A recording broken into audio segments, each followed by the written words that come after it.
Bonjour à tous, bienvenue sur entreprendre.bzh. Aujourd'hui, nous allons faire un petit bilan de ces derniers mois inédits en France. Vous êtes avec moi Jean-Guy Le Floch, bonjour. Bonjour. Vous êtes le PDG d'Armor Luxe. J'espère que vous serez sensible à ma tenue vestimentaire. Vous avez vu, j'ai mis une marinière pour, euh, pour notre échange. Euh, vous avez, comme la très grande majorité des entreprises, vous avez fermé votre usine le 15 mars pour finalement la rouvrir quelques jours après. Est-ce que vous pouvez nous reparler de cette période? Alors, ça a été une période un petit peu étrange, un vrai coup de massue quand on a appris qu'il fallait qu'on ferme tous nos magasins, 85 magasins, du jour au lendemain, donc chiffre d'affaires zéro pendant 2 mois. Là, on s'est dit, on ne va pas pouvoir s'en sortir. Donc, on a aussi arrêté l'usine parce que l'usine de Quimper alimente ces magasins. Et le CHU de Brest m'a appelé, je crois que c'était ce même week-end, pour me dire qu'ils étaient en rupture de masques et de blouses. Et donc, 3 jours après, on a demandé aux couturières volontaires de revenir travailler. Et à notre grande surprise, elles ont tout accepté à 100% de revenir travailler. Donc, pendant une semaine, on a fait 15 jours des masques et des blouses pour le CHRU de Brest, pour qu'il n'y ait plus cette pénurie cruelle pour eux. Et puis pendant ce temps-là, on a reçu plein de demandes de quantité incroyable de masques. Et donc pendant 2 mois, nos opératrices ont confectionné des masques. Ceci à peu près pendant toute la période concernée par le confinement. Donc mes opératrices ici ont été super courageuses et bien sûr, on a pris toutes les mesures de protection nécessaires. On a écarté les machines à coudre, voilà, on a mis du gel partout, on a vraiment fait ce qu'il fallait et ça s'est très bien passé. Les opératrices étaient plutôt contentes de venir travailler tous les jours. On a fait beaucoup d'heures sup, on a même travaillé pendant des jours fériés, le 8 mai.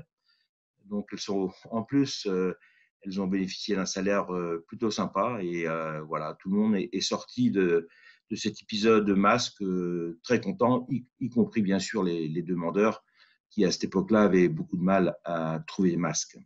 Vous avez été surpris par cette demande, je dirais, et ces multiplications de demandes qu'on vous appelle en disant j'ai pas de quoi faire, enfin, notamment quand on est CHU de Brest, qu'on vous appelle en disant aidez-nous, confectionnez des masques parce que nous, on n'en a pas assez.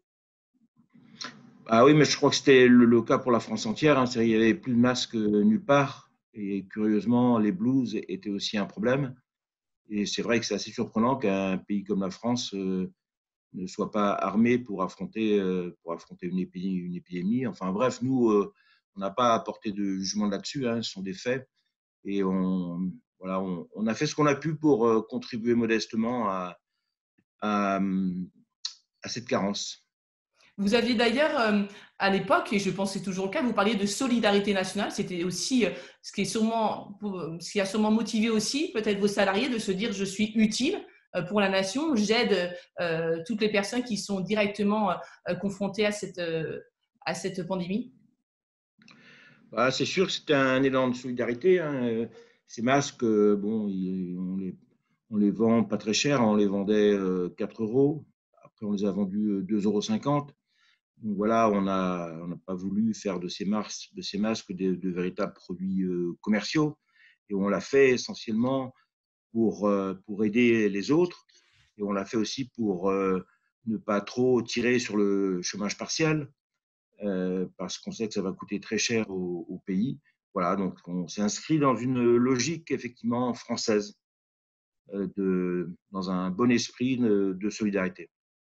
On évoquait justement la pénurie des masques et donc le fait que certaines, notamment il y avait une usine en Bretagne qui fabriquait des masques et puis finalement la concurrence asiatique a fait que ça n'a pas fonctionné. Le chef de l'État a parlé dans un de ses derniers discours de réindustrialisation qu'il fallait reproduire en France. Selon vous, il était temps qu'on entende ce type de discours? Oh, vous savez, on en parle de temps en temps. Rappelez-vous du ministre Montebourg qui avait à peu près le même langage, mais réindustrialiser, c'est pas si simple que ça. Il faut vraiment prendre des mesures très fortes et très puissantes pour que des usines reviennent en France, genre formation, subvention à des entreprises qui réinvestissent et qui créent de l'emploi industriel. C'est une vraie politique. Il aurait pratiquement fallu qu'on ait un ministre de la réindustrialisation dans le gouvernement. Là, je pense que ça aurait été beaucoup plus fort comme message. Mais c'est vrai que ce pays, en tout cas dans le textile, c'est un secteur que je connais bien, c'est complètement désindustrialisé. Des usines comme Armorlux à Quimper, il en reste 3 ou 4 en France, contrôlées par des capitaux français, il en reste aussi 3 ou 4, mais certaines sont en ce moment en train de partir sous contrôle étranger. Donc il est grand temps, si on veut le faire, de donner un grand coup de poing sur la table et de réindustrialiser ce pays. Ça s'accompagne aussi d'une politique d'achat public différente. Aujourd'hui, les grands appels d'offres auxquels on répond sont des appels d'offres où il n'y a aucune contrainte d'achat européen. Donc, tous les concurrents répondent avec un sourcing, c'est-à-dire un réseau de sous-traitance qui est très lointain, Maghreb, Inde, Chine, et parallèlement, les industriels français textiles continuent de perdre leurs emplois. Vous évoquiez justement le textile, qui est évidemment l'habillement, qui est un secteur qui a été extrêmement touché. Vous disiez vous-même, vos magasins ont fermé, comme tous les magasins d'habillement. Est-ce que du coup, de cette crise, vous vous êtes dit, comme certains industriels de l'habillement se disent, je vais arrêter la vente en direct et puis finalement, je vais me concentrer sur la vente en e-commerce? Non, on ne peut pas se dire ça parce que nous, on a 85 boutiques et on s'aperçoit là, en ce début du mois de juillet, que les gens ont envie de revenir toucher le produit, regarder ce qui se passe, essayer. Voilà, ils ont envie de revivre. Et la vie simplement électronique, je pense qu'il faut l'accompagner d'une vie sociale qui permet aux gens de sortir et de voir et de toucher et d'acheter en direct. Donc nous, on garde les deux. On a certes en ce moment des ventes Internet qui explosent, mais on essaye de maintenir le même chiffre que l'année dernière dans nos boutiques et on va presque y arriver, j'espère, à partir du 14 juillet, parce qu'on voit qu'il y a beaucoup de touristes qui arrivent en Bretagne. Oui, ça c'est l'avantage entre guillemets aussi on va dire, le côté positif de cette crise, c'est que beaucoup de Français vont rester en France cet été et donc vont pouvoir découvrir la Bretagne. Il y a une grande campagne de communication qui a été faite par la région, par Produits en Bretagne, de dire aux Bretons, consommez à côté de chez vous, consommez breton. Est-ce que c'est essentiel aussi de faire passer ce message-là aujourd'hui?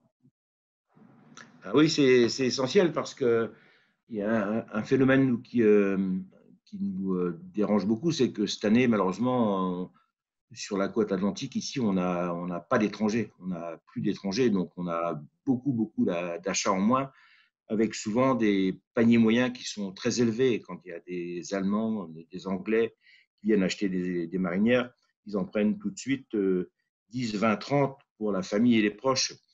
Et ça a disparu cette année. Hmm. Et du coup, comment on fait pour inciter, je dirais, à consommer breton ou français même?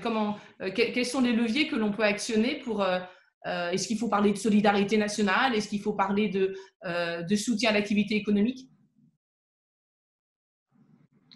Je crois qu'il faut faire de la communication bien faite, que chaque entreprise fasse sa propre communication. Nous, on a une campagne d'affichage de 300 panneaux qui commence à Paris le 15 juillet avec des belles marinières. Et ça va faire venir des gens dans nos boutiques à Paris, mais ces Parisiens, s'ils quittent Paris, ils vont garder en mémoire cette campagne et ils vont venir en Bretagne ici acheter nos marinières. Je crois qu'il faut que chaque maison, chaque industriel communique en même temps que la région. Et il faut aussi sans doute que les médias télévisuels nous aident. Je sais qu'il y a beaucoup de journalistes très connus qui adorent la Bretagne, ils en parlent beaucoup et ça c'est bien aussi. Beaucoup de chefs d'entreprise sont inquiets des mois à venir en se disant que la plupart montrent une reprise d'activité, mais qu'il risque d'y avoir, et notamment en Bretagne, des plans sociaux, donc une crise économique. Comment est-ce que vous voyez, vous, les prochains mois pour Armor Luxe? Écoutez, c'est assez difficile aujourd'hui pour moi de faire mon métier, c'est-à-dire de préparer l'avenir dans des circonstances certaines, enfin, dans une vision certaine de ce que sera l'avenir. On ne sait pas ce qui va se passer en septembre. En septembre, il y aura sûrement beaucoup de licenciements, vraisemblablement quelques dépôts de bilan. Et c'est sûr que ça va peser sur la consommation des ménages. Donc, on s'attend à un deuxième semestre assez difficile. Il faudra sûrement qu'on redouble d'efforts pour maintenir notre chiffre, pour essayer d'arriver à un compte d'exploitation qui soit proche de zéro. Qu'est-ce que vous retenez de ces derniers mois? D'abord, un grand stress pour moi et mon associé, un énorme stress, avec quelques nuits blanches. Ça, c'est le mauvais aspect. Et ensuite, on a assez vite réagi. On a remis les gens qu'on pouvait au travail. On a voulu que l'espoir renaisse très vite, dès le lendemain du confinement. Et voilà, ça c'est ce que je retiens. L'espoir est revenu chez nous très vite. Et je retiens aussi cette terrible solidarité qui s'est mise en œuvre ici dans mon entreprise pour participer au combat national contre ce fléau. Et voilà, ça c'est sans doute ce que je retiendrai et qui restera dans ma mémoire, c'est la grande solidarité de tous les salariés de l'entreprise. Merci beaucoup.